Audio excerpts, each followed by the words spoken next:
Sir, let's move to the different question. Sir, आपके according should an aspirant be on the social media or not? देखो इसमें 2-3 चीजें हैं करने के लिए। डिपेंड, देखो मेरा ये होता है कि नो दाई सेल्फ एक चीज होती है कि अपने आप को जानो। अब जैसे कुछ लोगों को क्या होता है कि बाहर के इन्फ्लुएंस से बहुत फर्क पड़ जाता है। जैसे मुझे नहीं पड़ता, मुझे था कि यार मुझे नहीं पता, तुम यूरोप घूम रहे हो, मेरे बहुत सारे दोस्त सारे आधे तो यूरोप में ही इस समय, हमारे भी होंगे, एनआईटी भी इज अ गुड कॉलेज, बहुत लोग एमएस करने चले जाएंगे बाहर इधर वहाँ पे। तो मेरे लोग जाते रहते थे, यूएस में हैं, यूके में हैं, ऑस्ट्रेलिया में हैं, यहाँ आती है फोटो, ठीक है कोई प्रॉब्लम नहीं। जिसको अगर है प्रॉब्लम तो भाई हट जाओ, अपने हिसाब से रहो, बी वेरी सेल्फिश।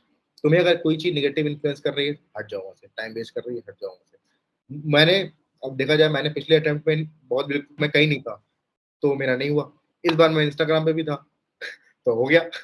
तो इट इज नॉट कि तुम नहीं होगे तो तुम्हारा हो जाएगा और होगे तो नहीं होगा, डिपेंड्स आप अपना टाइम कैसे करो। कभी कभी होता है कि आपने बहुत अच्छा पढ़ाई करी, फिर आपको मन किया थोड़ा ब्रेक ले, तो ठीक है इंस्टाग्राम पे तुम ज्यादा स्क्रॉल करा 15 मिनट जाके कर लो, कोई बात नहीं, है ना। बट अगर आपको उस 15 मिनट करने के बाद आप 1 घंटा उसके बारे में फिर सोच रहे हो, यार वो मेरा दोस्त यार यूरोप में मस्त घूम रहा है, मस्त फोटो आ रही है उसकी, देन इट्स रॉन्ग, तब आपको हट जाना चाहिए उससे। अगर आपको इन्फ्लुएंस कर रहा है तो इसका there is no right wrong, हर पर्सन पे डिपेंड करता है और इससे कुछ नहीं होता है फिर करने का। Yes sir. सर जैसे यूपीएससी एक काफ़ी लंबी जर्नी है सर, 1 ईयर में इसका प्रिपरेशन एंड क्लियर होना काफ़ी मुश्किल होता है। पहले अटेम्प्ट देने में 2 साल लगते हैं पूरे। Yes sir, yes sir. Sir तो बुक्स एंड सिलेबस के बारे में सबको पता रहता है, बट जो एंड मोमेंट पे सब कंसिस्टेंट नहीं रह पाते, तो सर आप मोमेंटम आप कैसे मेंटेन करते हैं सर आप? देखो ना, इसके लिए बहुत अच्छी बात ये लाइन है कि आपको पहले पता है ना, आपको वाई पता होना चाहिए आप क्यों कर रहे हो, है ना। तो एक वो लाइन है, मैं बड़ी बात बहुत बार बोल चुका हूँ तो, कि if you know the why you can survive any how. कि आप अगर वाई पता है आपको, एक बड़ी अच्छी बुक है मैन सर्च फॉर मीनिंग, उसकी लाइन है, तो आप पहले से पूछो अपने आप से कि मुझे क्यों बनना है। अगर आपको एक स्ट्रॉन्ग रीजन मिल गया कि मुझे क्यों बनना है जी, मुझे कुछ भी है कि मुझे समाज में इज्जत चाहिए या कुछ भी चाहिए, अपने गांव का अच्छा कर दूं, है ना, मैं अपनी सोसाइटी में कुछ अच्छा कर पाऊँ, मैं अपने लिए करूँ, मैं किसी को प्रूव कर दूं, कुछ भी आपको हो सकता है रीजन, है ना। आपको जब वो मिल जाएगा ना, तब आपको कुछ भी आएगा तो आप उसको ना एक चीज लिख लो कहीं पे, मैं तो मैं भी कहता हूँ चिट बना के लिख लो, है ना, और कहीं रख दो कि देखो मेरा ये रीजन था, मैं क्यों आया था इसकी करने। अब जब तुम कभी डाउन फील कर रहे हो, जो कि बहुत बार होगा, हर 15 दिन में 1 बार तो हो ही जाएगा, ये लगेगा सब छोड़ देते हैं, तो go back to that, refer किया, देखो मैं उस इतनी उम्मीदों से लिखा था मैंने ये बात कि मैं करूंगा, तो ना तुमको खुद ही लगेगा यार मैं अपने आप को धोखा दे रहा हूँ, नहीं कर रहा हूँ, है ना। इसीलिए मैं ये भी कहता हूँ जब आप उतर रहे हो तो जोर जोर से मत उतर जाना, क्या पता टीवीएफ एस्पिरेंट देख के आप यूपीएससी देने आ गए, ऐसा नहीं करना है।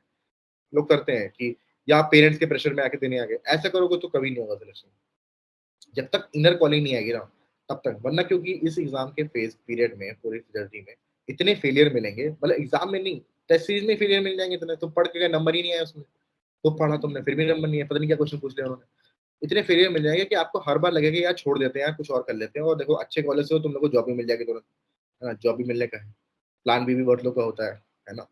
तो इसलिए आपको बहुत ही भयंकर कन्विक्शन देना पड़ेगा कि मैं ये क्यों कर रहा हूँ। तो ये आप जब तो याद रखोगे तो लो पीरियड में भी अपने आप को बूस्ट करोगे। फिर एक और बात होती है कि बहुत बार क्या होता है कि लोग ओवर थिंक करते हैं बहुत, रिजल्ट कैसा होगा या पेपर ऐसा आ गया तो उसमें ऐसा हो। तो जब ओवर थिंकिंग की बात आती है ना, तब मैं जो करता था कि या तो तुम सो जाओ उस टाइम, तुम्हारा दिमाग कूल डाउन हो जाएगा, या फिर तुम अपने आप को बिजी कर दो कि तुम कुछ लिखने लगो। जब आप लिखेंगे ना तो आपका बॉडी और hand eye movement, physical mental सब कुछ एक साथ चलेगा। तो लिखने लगोगे तो आपका टाइम वो दिमाग फिर हट जाएगा वहाँ पे। अगर आपने जो सोचा शुरू किया, आप सिर्फ सोच ही रहे हो बस ऐसे ऐसे यार ये होगा, तो वो भी फिर एक ये भी बात मैं कहता हूँ कि बहुत बार क्या होता है, लोग डेस्परेट हो जाते हैं। डेस्परेट कैसे हो जाते हैं कि आप लवासना के वीडियो देखना शुरू कर दो, आईएएस की एंट्री कैसे होती है, आईपीएस की क्या धागा है, और ये सब मत देखो, कोई जरूरत नहीं देखनी, मैं कभी नहीं देखता ये सब चीजें। लेकिन इससे होता है कि यार मेरे को वो चाहिए, मेरे को वो चाहिए, अब ऐसे चाहिए चाहिए करके थोड़ा ना पालोगे वो चीज। देयर इज अ प्रोसेस, मेरा हमेशा लाइन होती है कि ट्रस्ट द प्रोसेस। एक पूरा बड़ा सा प्रोसेस है इस एग्जाम का, you have to trust that process. वो जो कुछ मांग रहा है आपको करना पड़ेगा वो काम।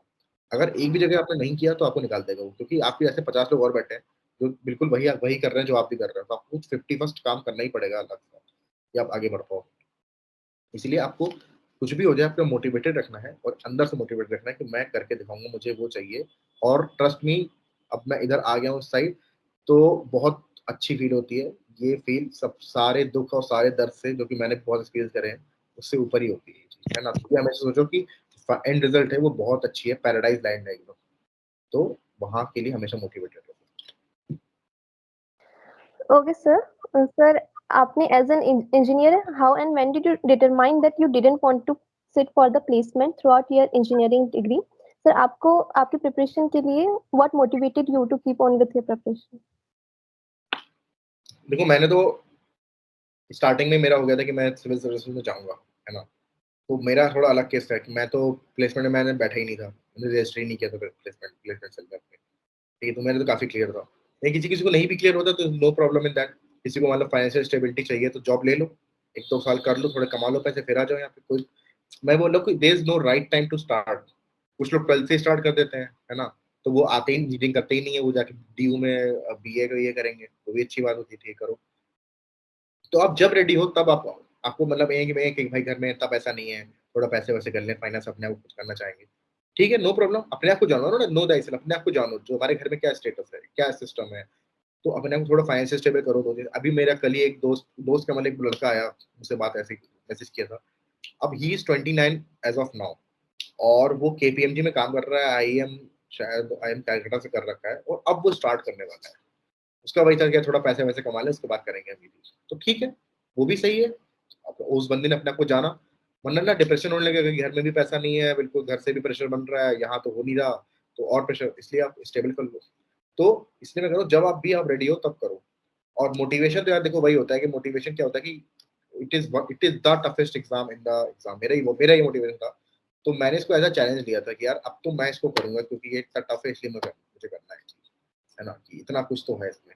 फिर मैंने घर से भी बता मोटिवेशन कुछ बोला भी है, कि घर से भी देखा है कि देखो बड़ी अच्छी सर्विस होती है, बहुत ही प्रेस्टीजियस सर्विस होती है, बहुत अपॉर्चुनिटीज मिलती है इतनी यंग एज में, जो मैं 25 का हूँ। मुझे होपफुली बहुत अच्छी अच्छी अपॉर्चुनिटी मिलेंगी, जैसे मुझे बताया जाता है। तो और चैलेंजेस भी बहुत मिलते हैं, तो काफी डाइवर्स सेट ऑफ चीजें मिलती हैं एट सच यंग एज। ये आपको और कहीं नहीं मिलेगी। और फिर मेरे एक बार थोड़ा इंटर्नशिप भी लगी थी मेरी कॉलेज में। हम लोग कॉलेज में होता है 6 महीने का इंटर्नशिप लगानी होती है एक बार। तो मेरा जो वो एक्सपीरियंस था ना, वो बड़ा अजीब सा था। मतलब वो मुझे पीपीओ भी दे रहे थे, 10-11 लाख का कुछ दे रहे थे। फिर ये मैंने उसको छोड़ दिया यार। वो मुझसे वो लाइफ जी नहीं जा रही थी। मतलब तुम रोज जाओ एक बड़े से कैबिन, मतलब नो ऑफेंस टू एनीवन जिसको प्राइवेट में अच्छा लगता है, बिल्कुल जाओ यार, कोई प्रॉब्लम नहीं है वहाँ पे। इनफैक्ट ज्यादा लोग वहीं जाएंगे, यहाँ तो 750 लोग आते हैं हर साल, है ना। तो मुझे पर्सनली नहीं अच्छा लगा था वो चीज। तो मेरा ये था कि देखो प्राइवेट में तो नहीं जाना, तो गवर्नमेंट में ही कुछ करेंगे। Yes sir. सर एक question just out of curiosity sir, आपका जो डिटेल्ड एप्लीकेशन फॉर्म था उसमें आपने सर्विसेज में क्या चूज़ किया था?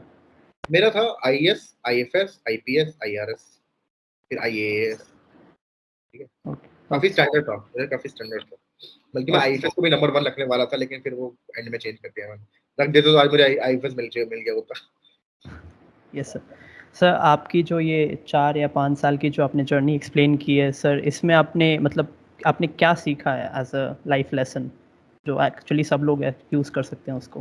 देखिए, हाँ, ये जर्नी सबसे बड़ी इसलिए है इम्पोर्टेंट, ये आपको इवॉल्व कर देगी, है ना।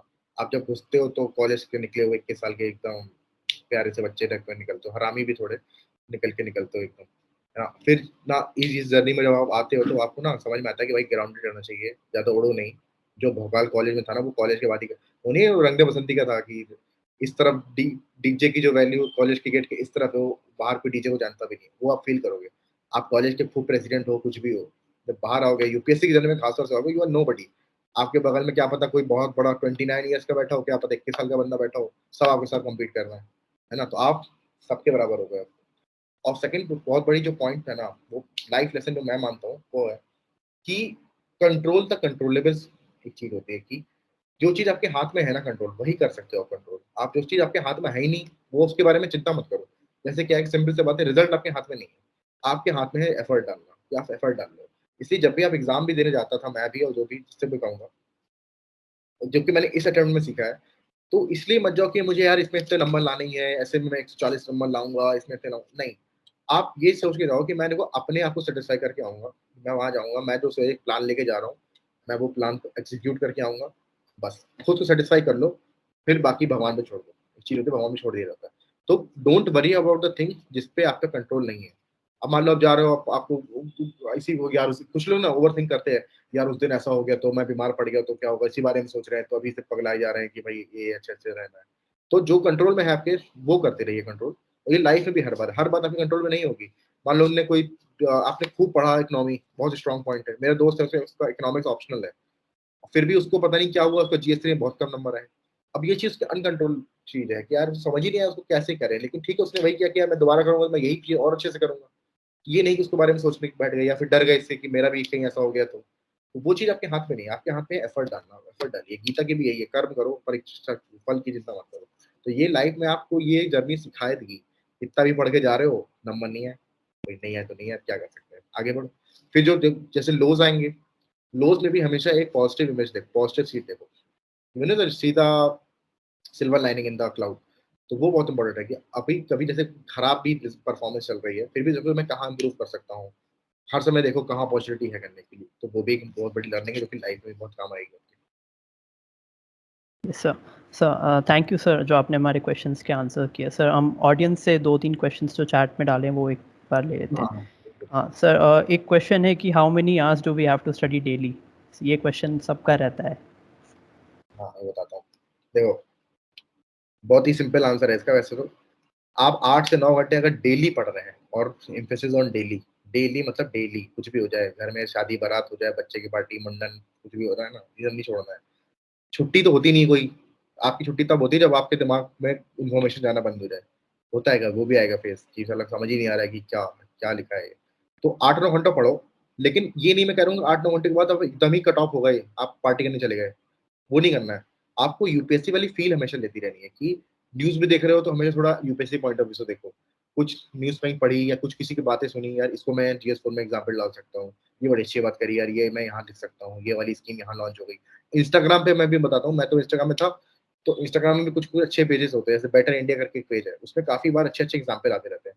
तो मैं तो कभी कभी वही एग्जाम्पल में नोट्स लिख देता था कि भाई देखो हाँ ये एग्जाम्पल यूज कर सकते हैं कहीं पे। जैसे officials of humans of Bombay करके एक चैनल पेज है, उससे बड़े अच्छे इंस्पायरिंग न्यूज आती हैं, है ना, वो आप कहीं भी यूज कर सकते हो। तो आपका ना पढ़ो, भले पढ़ो नहीं डेस्क पे बैठ के, पढ़ते हो तुम 8-9 घंटे पढ़ रहे हो, बहुत है, मोर देन सफिशिएंट, लेकिन हमेशा एक माइंड फ्रेम में ये रखो। फिर जैसे 8-9 घंटे तो लोग कम लग रहा होगा बहुत लोगों को, ठीक है हाँ कम है भी, उतना ही कर लो बहुत है, लेकिन जब मेंस का टाइम आएगा तब आपका कोई लिमिट नहीं होती है। मेंस का टाइम जब आ गया तब आप 10-12-14 जितने घंटे पढ़ सकते हो ना पढ़ लो, क्योंकि उस समय जितना लिखोगे जितना पढ़ोगे, वो समय तो पागल की तरह पढ़ना है कि मतलब पढ़ना ही पढ़ना है, लेकिन हाँ रेगुलर डेज में आप 8-9 घंटे पढ़ लो, दैट्स इट। एंड सर एक और क्वेश्चन है कि काफ़ी एस्पिरेंट्स अभी जस्ट यहाँ पे अपनी प्रिपरेशन स्टार्ट करेंगे। अभी मैक्सिमम यहाँ पे जो हमारे पार्टिसिपेंट्स हैं वो 2nd एंड 3rd ईयर में अभी कॉलेज में हैं, तो what should be the initial steps जो लेने चाहिए आपको? कि देखिए आप अभी 2nd-3rd ईयर में हो ना, तो पहली बात तो ये है कि ट्राई करो कि अपना लास्ट ईयर को फ्री रखो। पता नहीं मुझे एनआईटी का कैसे चलता है सिलेबस, हम लोग कॉलेज में होता था कि आप अपने क्रेडिट को पहले ही हेवी कर लो, तो लास्ट में क्रेडिट कम बचते हैं, तो सिलेबस को आप कम कर सकते हो। मतलब कि लास्ट ईयर में पता चले 2 ही कोर्स लिए, है ना, तो आपका टाइम बच गया है। तो अर्ली ग्रेजुएशन होता है तुम्हारे यहाँ, मुझे पता नहीं, शायद होता है तो नहीं सर। हाँ, तो वो नहीं है तो अपने क्या लास्ट के ईयर्स को थोड़ा रिलेटिवली खाली रखो, 2nd ईयर में ज्यादा कोर्सेज ले लो ताकि बाद में कम हो जाए। फिर क्या, ये तो हो गया कॉलेज की तरफ से। फिर आपको क्या करना क्या है, एक तो न्यूज़पेपर पढ़ना है, आपको न्यूज़पेपर नोट्स नहीं बनाने, बस पढ़ना है कि देश में चल क्या रहा है आजकल, क्या बातें चल रही हैं, अच्छा ये हो रहा है क्या, थोड़ा थोड़ा क्यूरियोसिटी जाएगी तुम्हें।